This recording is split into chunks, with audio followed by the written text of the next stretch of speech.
나비처럼 날아서 벌처럼 쏜다는 어록으로 유명한 복싱의 전설 무하마드 알리는 노년의 파킨슨병으로 고통받다가 사망했습니다.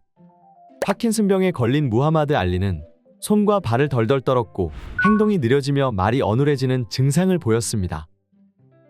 우리 주위에도 파킨슨병에 걸려 고생하는 할아버지, 할머니들이 많습니다. 그 이유는 한국인이 특히 파킨슨병을 유발하는 LRRK2 돌연변이 유전자를 가지고 있어서 다른 나라에 비해서 파킨슨병 발병률이 높기 때문입니다.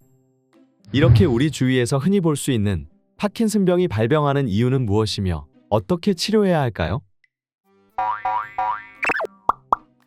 파킨슨병이 발생하는 이유는 한마디로 뇌 속 도파민의 양이 부족하기 때문입니다.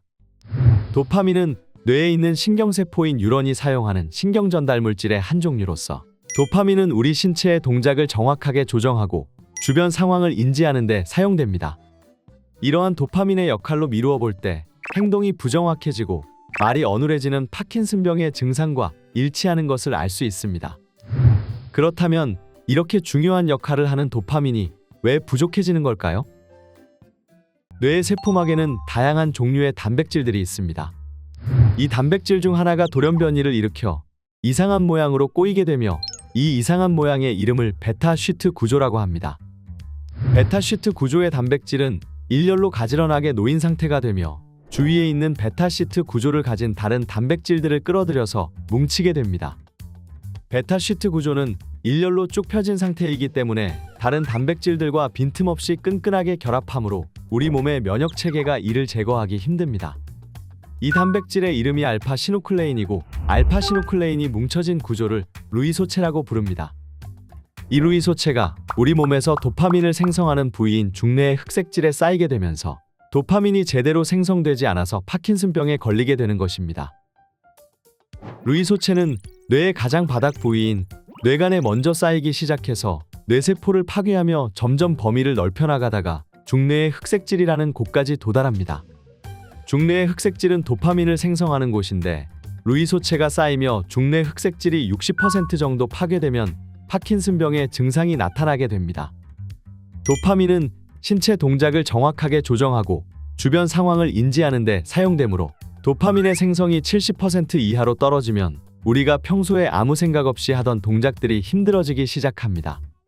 젓가락질, 글씨 쓰기가 힘들어지며 걷는 속도가 느려집니다. 정교하고 큰 동작이 불가능해지며 느리고 폭이 작은 동작만이 가능하며 손이 떨리고 보폭이 작아집니다.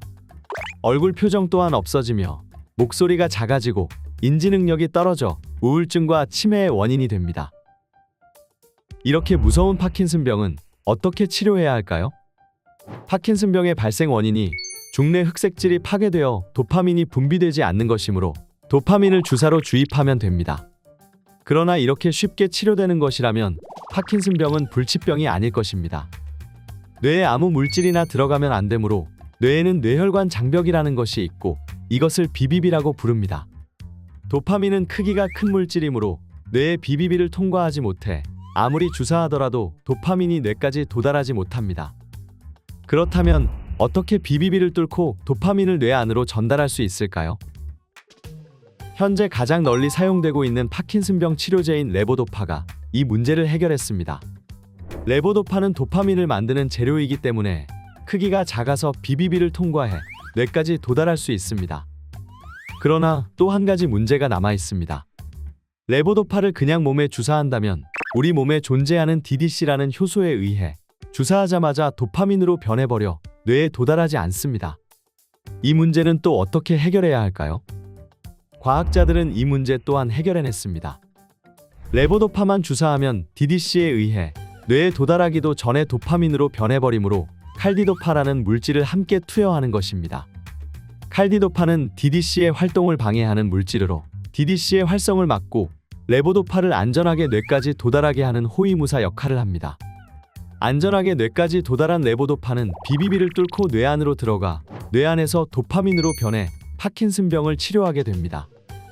이처럼 레보도파는 현재 출시된 도파민 치료제 중 가장 효과가 좋고 대중적인 약으로 가장 널리 사용되고 있습니다. 그러나 레보도파는 파킨슨병의 근본적인 원인을 치료한 것이 아니기 때문에 파킨슨병의 진행 속도를 늦추기만 할 뿐 근본적 치료는 아닙니다. 따라서 다른 여러 치료 방법들이 파킨슨병의 근본적 원인을 치료하기 위해 연구 중입니다. 중뇌에 있는 도파민을 생성하는 세포가 죽는 것이 파킨슨병의 원인이므로 GDNF라고 불리는 신경영양물질을 뇌에 전달하는 방식이 연구 중입니다. 신경영양물질은 말 그대로 신경세포가 무럭무럭 잘 자라기 위해 필요한 영양분으로 뇌세포가 죽지 않게 보호하는 역할을 합니다.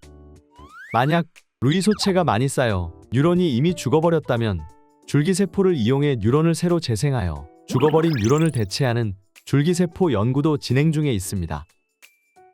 마지막으로 비정상적 돌연변이인 알파시누클레인 단백질이 쌓여서 뇌세포가 죽는 것이 파킨슨병의 원인이므로 알파시누클레인 단백질이 생기자마자 백혈구를 이용해 단백질을 잡아먹어버리는 면역치료 또한 연구 중에 있습니다.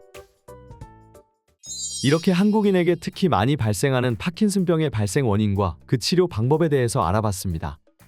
파킨슨병은 생활습관을 통해 예방할 수 있는 질병이 아니고 한번 걸리면 진행을 막기가 어려워 참 무서운 질병 같습니다. 저는 다음 시간에 더 재미있고 흥미로운 생물학 내용으로 찾아오겠습니다. 감사합니다.